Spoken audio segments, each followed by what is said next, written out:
Mortgage affordability is now at its best level in 4 years as President Trump continues to make progress on a key campaign promise of addressing the surging cost of housing. Freddie Mac's latest market survey shows that the average 30-year fixed-rate mortgage fell to 6.11%. That was down from 6.89% on the same loan a year ago.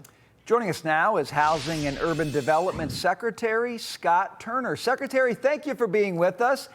This might be the issue of all economic issues people care the most about in America right now. Can I afford a home? It sounds like things are getting better, but slowly, sir. Is it better to let things get better slowly, or do you need to speed it up somehow? Well, Brian and Dagan, it's so good to be with you. And, you know, things are getting better, and that's good news. When the president and the rest of the administration, when we came in, we took inventory. And what we found out that our fiscal house was, it was a mess. We inherited a fiscal mess. Inflation was at an all-time high. Mortgage rates were at an all-time high. And so when we came in, as we took this inventory, said, hey, you know, we have a short period of time to make it better for Americans to afford a home. And as you alluded to, mortgage rates are coming down. Mortgage affordability is at its highest point in 4 years. Over 5 million people, as of this January, were able to refinance their homes and bring down their monthly payments. And so it's good news right now. There's much work that has been done, much to be done. But I think at this pace, the American people can be encouraged that President Trump has prioritized housing affordability. Mr. Secretary, with all due respect, I do want to correct you. Mortgage rates were not at an all-time high when President Trump came in a second term. The all-time high was close to 20% in the early 80s. It was like over 18%. So right. I understand that home affordability is tough, but the reason it's improved is because mortgage rates are lower, but because prices have kind of flattened out. But we were talking to E.J. Antoni as he was walking off, and he said that 42% of median pre-tax income is still required to buy the median price home in the United States, according to the Atlanta Fed. That is still near or doggone close to an all-time high. A lot more work must be done. What are you doing?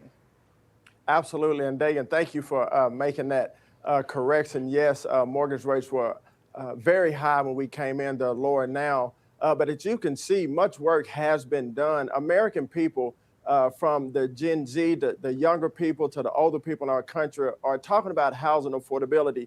And the president has taken this very seriously. Myself, other leaders in this administration are taking this very seriously. The president has taken bold action, as you've seen, to prioritize American homeowners. He's mandating institutional investors, large institutional investors, from buying up single-family homes. He's directed Director Pulte to buy $200 billion in mortgage-backed securities over at Fannie and Freddie. So as you can see, actions have been taken. More actions will be taken. We're devising great plans right now for the American people, because the American people matter to this president. They matter to this administration. And so I think there's great days ahead in our country this year. Secretary, if I could just hone in on that question a little more. I think the answer to all of this is more supply, not necessarily stoking demand by, giving people more money for a down payment, but creating options to buy a home. What on the supply side in particular is happening right now that can drastically expand people's options so that prices, maybe you don't want them to crash, but you probably need them to moderate given how unaffordable the median home is right now?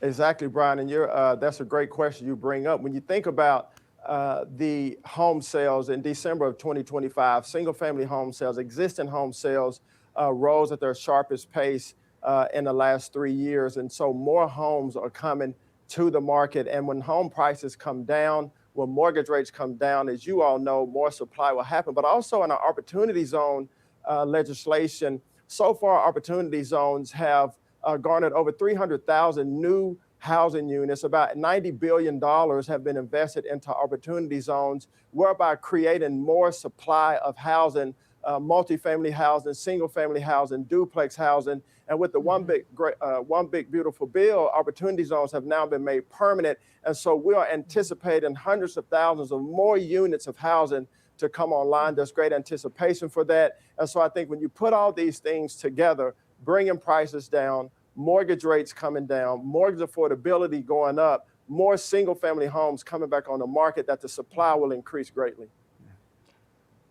Mr. Secretary, thank you so much, Secretary Thanks, sir. Scott Turner.